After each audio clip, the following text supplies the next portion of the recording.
Yung mga kadon.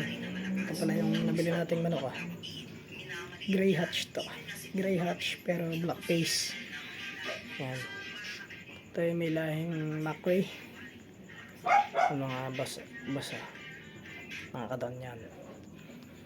Mataas na manok yan. Pero bata pa.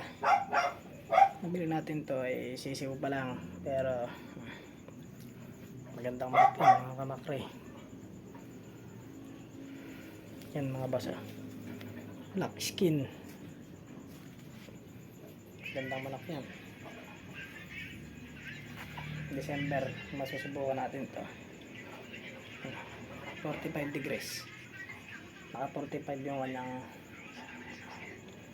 taas na manok to. Magpo-performance pa lang to. Gwapo yan. Magpo-performance pa lang. So, ano kasi mga boss, pag bibili tayo ng sisiw pa lang tinitignan natin ang quality ng manok.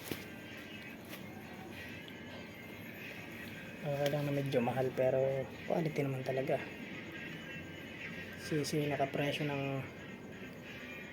malaking manok na hinahangad nyo, pero ang itsura quality. Sa ganitong manok ay